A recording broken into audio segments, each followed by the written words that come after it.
ભરૂચમાં city survey office માર્ગ પર બિલ્ડરોની મનમાની સામે આવી રહી છે। મુખ્ય માર્ગ પર લોખંડના સળિયા જોખમી રીતે મૂકવામાં આવ્યા હોવાના અને નગરપાલિકાની ગટરમાં ગેરકાયદેસર રીતે પાણીનો નિકાલ કરવામાં આવી રહ્યા હોવાના ગંભીર આક્ષેપો સામે આવ્યા છે। વરસાદી માહોલ વચ્ચે આ માર્ગ પરથી પસાર થતા વાહન ચાલકો અને રાહદારીઓ માટે અકસ્માતનું જોખમ અને ઘણું વધી ગયું છે। ખુલ્લા માર્ગ પર મુકાયેલા સળિયા કોઈપણ સમયે ગંભીર અકસ્માતનું કારણ બની શકે તેવી સ્થાનિકોમાં ભીતિ સેવાઈ રહી। આક્ષેપો અનુસાર બિલ્ડર દ્વારા મુખ્ય માર્ગ પર આળસ ઊભી કરી અડધો રસ્તો બંધ કરી જાહેર માર્ગનો ઉપયોગ પોતાના કામ માટે કરવામાં આવી રહ્યો છે, જ્યારે વરસાદી પાણીનો નિકાલ પણ નિયમો વિરુદ્ધ નગરપાલિકાની ગટરમાં કરવામાં આવી રહ્યો હોવાના આક્ષેપ થઈ રહ્યા છે। આ સમગ્ર મામલે વોર્ડ નંબર 8ના નગરસેવક જિગ્નેશ બ્રહ્મભટ્ટે ગંભીર આક્ષેપો કહ્યું હતું કે જાહેર માર્ગ પર લોકોના જીવને જોખમમાં મૂકીને નિયમોનો ભંગ કરવામાં આવી રહ્યો છે। તેમણે જવાબદાર વિભાગો પાસે તાત્કાલિક કાર્યવાહી કરવાની માંગ કરી છે। હવે સવાલ એ છે કે શું જાહેર માર્ગ પર આ પ્રકારની પ્રવૃત્તિ સામે નગરપાલિકા અને સંબંધિત તંત્ર કડક કાર્યવાહી કરશે કે પછી બિલ્ડરોની મનમાની યથાવત રહેશે? હાલ સ્થાનિકોમાં તંત્રની કાર્યવાહી પર નજર મંડાઈ છે। ગતરોજ ભરૂચ નગરપાલિકા વિસ્તારની અંદર અમારા વોર્ડ નંબર 8 ની અંદર આટલી ખરાબ બનાવ બની ગયો છતાંય આ તંત્ર સુધરતું નથી।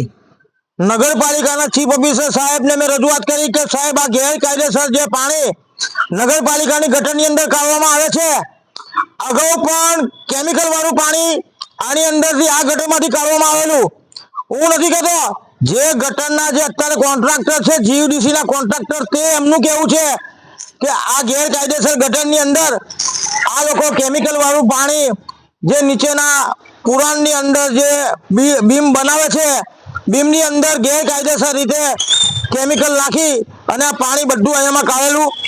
ગઈકાલે પણ આ પાણી અમને કાઢવામાં આવેલું અને આ આખું ઢાંકણું નગરપાલિકાનું તોડી નાખ્યું, જેથી કરીને કોઈ સામાન્ય માણસ પડે વાગે તો જવાબદારી કોની?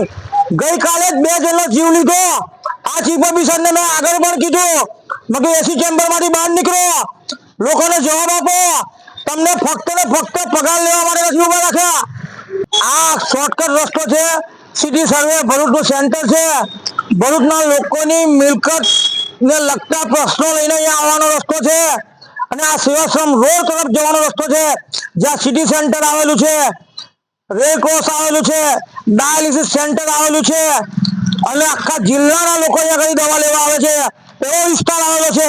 સાથે આ પાણી ભરવાની પણ મેં રજૂઆત કરેલી છે કે પેલા ઢાંકણા ખોલાવો, નહીં તો આ પાણી ઘૂંટણ સમા પ્રમાણે થશે।